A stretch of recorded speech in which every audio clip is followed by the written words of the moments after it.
Mi suegra me destruyó en silencio durante 5 años, hasta que encontré un recibo. Hay personas que te sonríen a la cara mientras te hunden por la espalda. Mi suegra no me insultó con groserías, no me golpeó, me desarmó pieza por pieza, con paciencia, con dinero, y con una sonrisa de abuela, y yo tardé 5 años en entender que el enemigo más peligroso no grita, espera. La primera vez que Carmen, mi suegra, me miró de verdad, fue en mi boda con su hijo, no con ternura, con evaluación, como quien revisa una fruta en el mercado y decide que no está del todo madura pero que igual se la va a llevar. Yo me llamo María, tenía 28 años ese día, un vestido que había pagado en 4 cuotas, y el corazón tan lleno que sentía que el pecho me iba a reventar. Soy de esas personas que creen demasiado en la gente, mi mamá siempre me lo decía, María, tú le ves lo bueno a todo el mundo aunque tengas que inventártelo. Supongo que tenía razón. Supongo que eso fue exactamente lo que me pasó. Andrés, mi esposo, es el tipo de hombre que te hace sentir que el mundo tiene sentido. 3 años mayor que yo, ingeniero, con una risa fácil y unas manos que siempre saben dónde ponerse cuando tú estás temblando.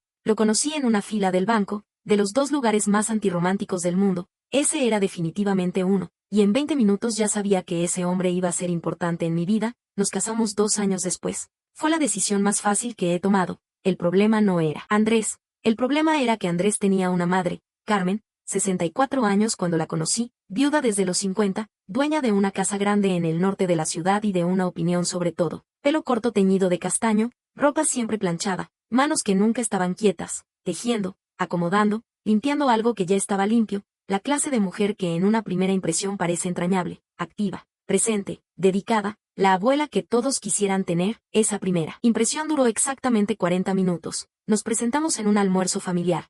4 meses antes de la boda, me puse mi blusa favorita, llevé vino, ensayé en el espejo 3 formas distintas de decir mucho gusto. Carmen me abrió la puerta, me miró de arriba abajo en menos de 2 segundos, y dijo, qué bueno que viniste, Andrés me había dicho que eras muy delgada pero te ves bien, bienvenida a la familia. Andrés se rió, me apretó la mano, me susurró así es ella y me guió adentro como si nada hubiera pasado, y yo, porque tenía 28 años y estaba enamorada y era optimista hasta la médula, pensé, le voy a caer bien con el tiempo, solo hay que ganársela. El primer comentario en la boda llegó durante la recepción, qué vestido tan moderno, me dijo, con una pausa que pesaba toneladas. ¿No tenías algo más clásico?, me dijo, me reí, le dije que me encantaba lo moderno, ella asintió con esa sonrisa suya que nunca llegaba a los ojos, y se fue a hablar con alguien más. Yo no supe leer esa sonrisa. Tardé 5 años en aprender a leerla, porque Carmen no era una suegra difícil, eso habría sido manejable. Carmen era una estratega, una mujer que había decidido, desde antes de conocerme, que yo no era suficiente para su hijo, y que si no podía deshacerse de mí abiertamente, lo haría de la única forma que nadie pudiera señalar, poco a poco, en silencio, sonriendo siempre. Los primeros meses fueron una colección de pequeñas heridas, que si mi arroz quedaba aguado, que si los niños, cuando llegaron Sofía y Mateo, necesitaban más disciplina, que si yo trabajaba demasiado para ser madre. Sofía nació cuando llevábamos 2 años de casados, ojos grandes, pelo rizado, la risa de Andrés. Mateo llegó 18 meses después, callado y observador, el tipo de niño que lo ve todo sin decir nada, igual que yo. Me di cuenta después, cada comentario de Carmen venía envuelto en una sonrisa, en un te lo digo porque te quiero, en un así somos las mujeres de esta familia, y Andrés lo veía todo y decía lo mismo, siempre lo mismo, así es ella, mi amor, no lo tomes personal, es su forma de querer. Yo aprendí a sentir, aprendí a quedarme callada, y Carmen aprendió que yo me quedaba callada. Lo que todavía no sabía era que ella no era solo cruel, era metódica. Un miércoles de noviembre Carmen tuvo un accidente,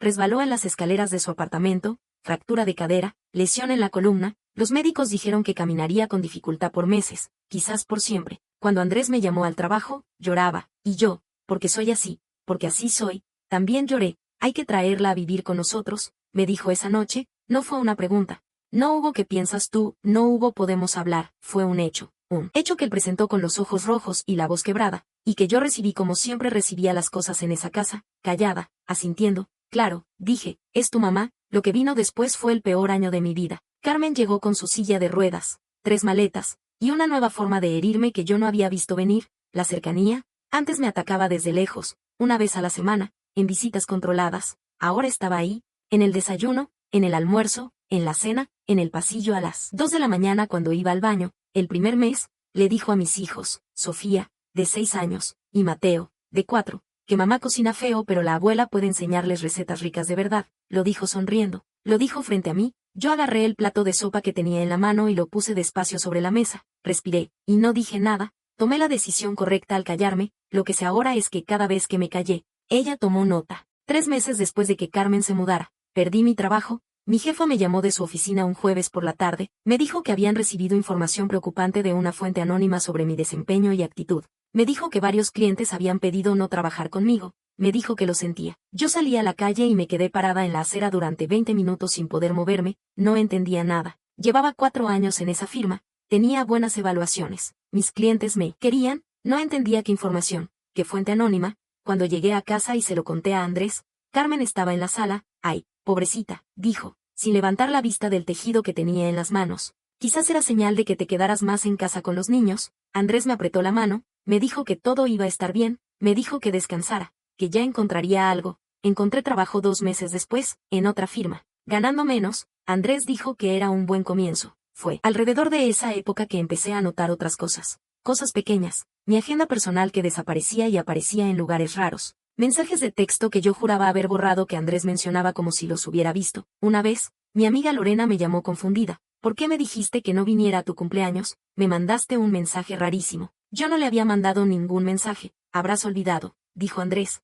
Pero yo no había olvidado, estaba volviéndome loca, o alguien en esa casa me estaba borrando de a pedazos. Un lunes de septiembre, estando en casa cocinando para mis hijos, recibí una llamada de Ricardo. Ricardo fue mi novio durante 4 años antes de conocer a Andrés. No fue una historia bonita. Vi el número y me quedé paralizada 3 segundos completos porque no lo había visto en 8 años y sin embargo lo reconocí de inmediato. Atendí sin saber por qué. Supongo que la curiosidad pudo más. María, así empezó. Solo mi nombre, con esa voz que él sabía usar, la voz baja y seria que usaba cuando quería que creyeras que lo que venía era importante. Necesito hablar contigo. Le pregunté qué quería. Me dijo que había cometido un error enorme al dejarme ir, que había pensado mucho, que todavía sentía algo, que si podíamos vernos, solo para hablar, solo para cerrar las cosas bien. Me reí, una risa corta, sin gracia. Le dije que estaba casada, que tenía 2 hijos, que su llamada me parecía un chiste de mal gusto, y colgué. Duró 4 minutos. 4 minutos que no le conté a nadie. El problema fue que Andrés llegó esa noche con el teléfono en la mano y una cara que yo no le había visto nunca. Había agarrado mi celular por error buscando una foto que yo le había mandado,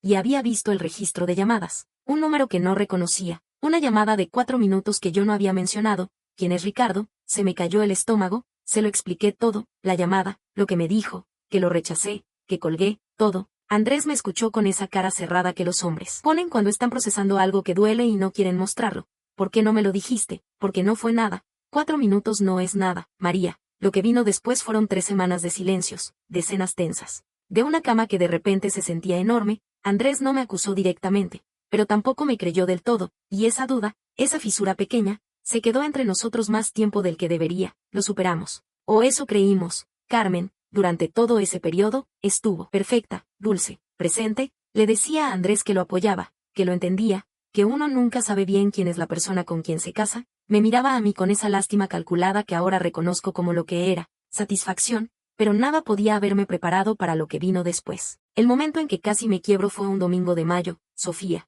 mi hija de 7 años, vino a mí con los ojos llenos de lágrimas. La abuela le había dicho que las mamás que trabajan tanto no quieren a sus hijos igual que las otras mamás. Sofía quería saber si era verdad, si yo la quería menos porque me iba todos los días. Me fui al baño, cerré la llave del agua para que no me oyeran, y lloré de una manera que hacía tiempo no lloraba, de esa forma en que el cuerpo se agota y queda vacío, porque yo podía aguantar los comentarios sobre mi ropa, podía aguantar las miradas, las palabras envenenadas, los objetos que desaparecían, pero no podía aguantar que mis propios hijos dudaran de mi amor. Esa noche le dije a Andrés que necesitábamos hablar, se lo conté todo, lo de Sofía, lo de los mensajes, las miradas, los comentarios que él había ignorado porque así era ella. Me miró con una expresión que nunca voy a olvidar. No era enojo, era cansancio. María, me dijo, eres muy sensible. Mi mamá está en silla de ruedas, está sufriendo, y tú le estás buscando la maldad a todo lo que hace. Me quedé helada. Me acosté esa noche con la certeza de que estaba sola, completamente sola en esa casa llena de gente. Pero justo cuando creía que ya no había nada que hacer, la vida me puso enfrente a algo que no debía haber. Ocurrió por accidente. Como ocurren las cosas que te cambian la vida, Carmen necesitaba renovar su seguro médico y me pidió que le buscara una carpeta verde en su maleta grande, documentos del seguro anterior. Me dijo, nada importante. Encontré la carpeta, y dentro, entre papeles del seguro, había algo más, un extracto bancario, varias hojas, dobladas con cuidado, como si alguien las hubiera guardado con intención pero sin querer que se notara demasiado. Intenté no leer, de verdad lo intenté, pero un número me saltó a los ojos, un monto grande, muy grande, y debajo, escrito a mano con esa letra apretada y perfecta que yo conocía de haberla visto en tarjetas de cumpleaños y listas del mercado: Ricardo, 3 pagos, según lo acordado. El cuarto se me cerró. Ricardo, mi ex, el que me llamó hace 3 años de la nada, con esa voz cargada de nostalgia fabricada, diciéndome que había cometido un error, que todavía sentía algo, que quería verme. La llamada, que duró 4 minutos y casi destruyó mi matrimonio porque Andrés la vio en el registro y pasamos semanas sin dormir tranquilos.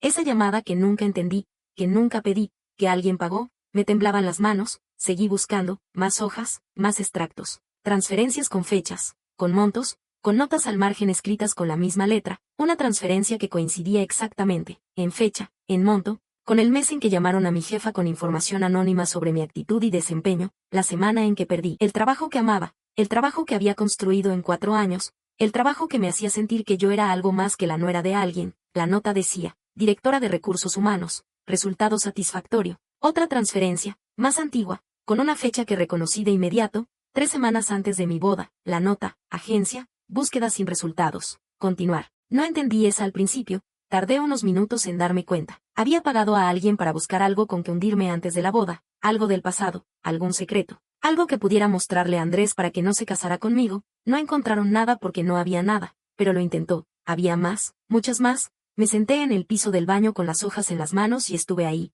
quieta, durante una hora larga, no llorando, más allá del llanto, con esa calma extraña que llega cuando el dolor es tan grande que el cuerpo decide anestesiarse solo para que pueda seguir respirando. 5 años, llevaba 5 años construyendo una arquitectura entera para destruirme, no con insultos. Eso habría sido demasiado obvio, demasiado rastreable, con dinero, con contactos, con paciencia de hormiga, cada golpe calculado para que pareciera mala suerte, cada herida diseñada para que yo dudara de mí misma antes de dudar de ella, y lo había logrado. Durante 5 años, lo había logrado. Guardé los extractos, volví a la cama. Andrés dormía, lo miré en la oscuridad y pensé en todo lo que esa mujer le había robado a él también, aunque él no lo supiera. Años de un matrimonio que podría haber sido más liviano, más alegre, sin esa sombra constante que yo cargaba y él no entendía de dónde venía. Esperé 2 días, no por miedo, por estrategia, porque si iba a hacer algo, lo iba a hacer de forma que no pudiera deshacerse. Saqué fotocopias de todo en la papelería de la esquina, un martes en la mañana mientras Carmen creía que yo estaba en el supermercado.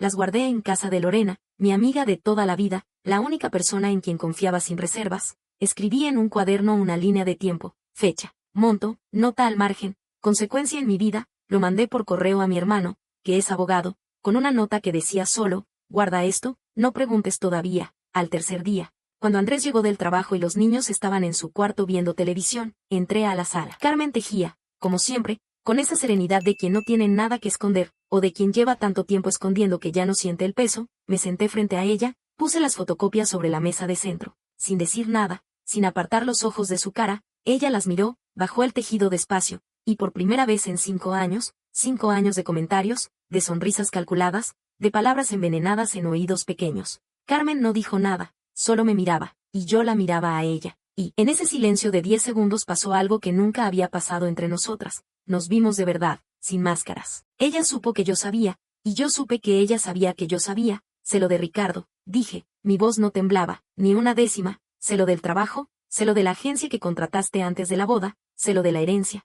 Silencio. Esos papeles no prueban nada, dijo finalmente, fría, controlada, la misma voz de siempre, la voz de quien ha sobrevivido toda la vida siendo el personaje más razonable de la habitación. No lo saqué para un juzgado, respondí, lo saqué para mostrárselos a tu hijo. Y en ese momento, como si la frase lo hubiera llamado, entró Andrés, vio las hojas sobre la mesa, me vio a mí, vio a su madre. Leyó la sala en 2 segundos con esa inteligencia suya para los ambientes tensos que siempre había usado para calmarme a mí, para decirme que yo exageraba, que así era ella, que no lo tomara personal. ¿Qué es esto?, preguntó. Nadie respondió. Se acercó, tomó las hojas, empezó a leer. Lo que siguió fue la conversación más larga y más dolorosa de mi matrimonio y probablemente de su vida. Carmen negó, con calma primero, con lágrimas después, dijo que los extractos no significaban lo que yo decía. Dijo que Ricardo era un perturbado que la había contactado a ella pidiendo dinero y ella le pagó para que me dejara en paz. Una mentira tan elaborada que por un segundo vi a Andrés dudar. Vi ese músculo en su mandíbula que se tensa cuando está procesando algo. Dijo que lo del trabajo fue un malentendido,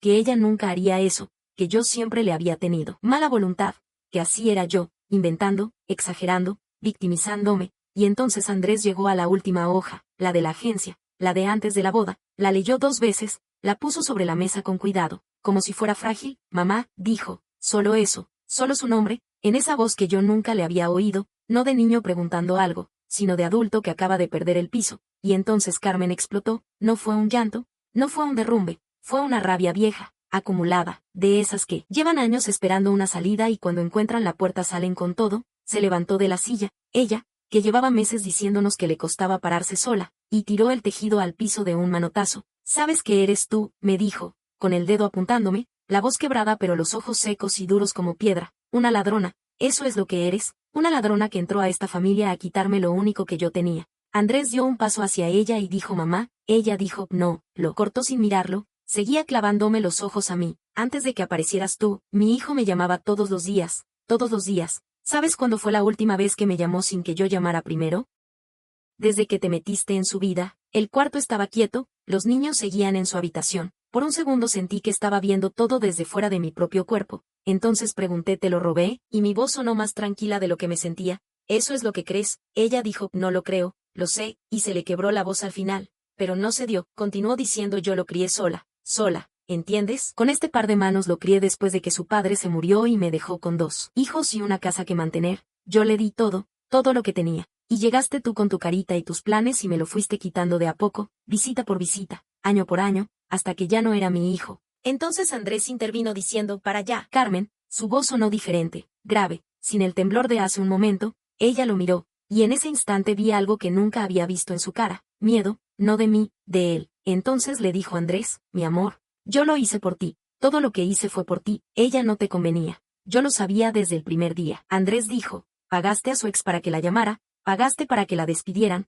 antes de la boda. Mamá, contrataste a alguien antes de la boda. Carmen apretó los labios, respiró, y entonces hizo lo que los estrategas hacen cuando pierden el control, intentó cambiar el tablero y dijo, todo lo hice porque te amo. Se le llenaron los ojos de lágrimas por fin, pero yo ya sabía leer esas lágrimas. No eran arrepentimiento, eran el último recurso. Eso no vale nada, los años que me pasé cuidándote, sacrificándome, viviendo para ti, todo eso no pesa nada ahora que ella te pone unos papeles enfrente. Andrés se quedó quieto un momento muy largo. Pesa, dijo al fin, claro que pesa, por eso esto duele tanto. Tomó las fotocopias de la mesa, las dobló, y se las guardó en el bolsillo de la chaqueta. Luego dijo, esta noche llamo a mi hermana Andrea, mañana buscamos dónde vas a vivir. Carmen soltó un sonido que no era llanto ni grito sino algo entre los dos, algo roto, y dijo, me estás botando de tu casa por ella, te estás yendo, la corrigió Andrés, porque hiciste daño, mucho daño, y lo sabías. Se dio la vuelta, entró a la cocina, escuché el grifo abrirse. Carmen y yo nos quedamos solas en la sala por primera vez en todos esos años.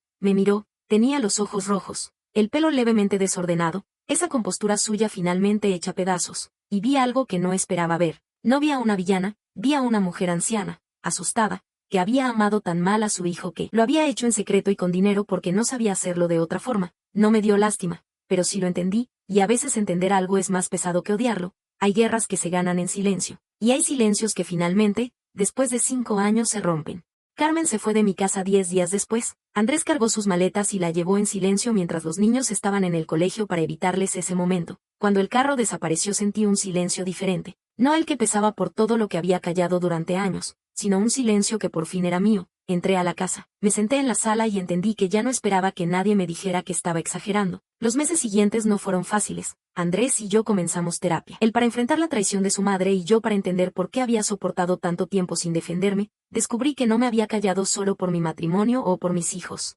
sino porque había dejado de creer que mis sentimientos valían lo suficiente para incomodar a los demás. Comprendí que esa herida existía antes de conocer a Carmen y que ella simplemente supo aprovecharla. Poco a poco cambié. Aprendí a poner límites y a no pedir perdón por hacerlo. También nuestra relación cambió. Tuvimos conversaciones difíciles sobre todas las veces que Andrés prefirió ignorar lo que ocurría, pero él escuchó y asumió su responsabilidad. Un día hizo una comparación inocente entre mi forma de cocinar y la de su madre. Lo miré y con calma le dije que nunca más me comparara con ella. Él asintió y jamás volvió a hacerlo. Mis hijos preguntaron por su abuela y les explicamos que ahora vivía con la tía Andrea y que las cosas en nuestra casa serían diferentes. Meses después la vi nuevamente en el cumpleaños de Mateo. Llegó más callada y más frágil. Durante la fiesta intentó sostenerme la mirada como antes, pero ya no tenía poder sobre mí. Cuando se despidió pareció querer decir algo. Simplemente le deseé un buen regreso y cerré la puerta. Ese día entendí que algunas personas llegan para enseñarte que guardar silencio no siempre es fortaleza y que soportar el maltrato no te convierte en una buena persona. Durante 5 años viví creyendo que debía doblarme para mantener la paz, pero aprendí que nadie defenderá tu lugar en el mundo si tú misma no crees que lo mereces. Ese lugar siempre fue mío, solo necesitaba reclamarlo.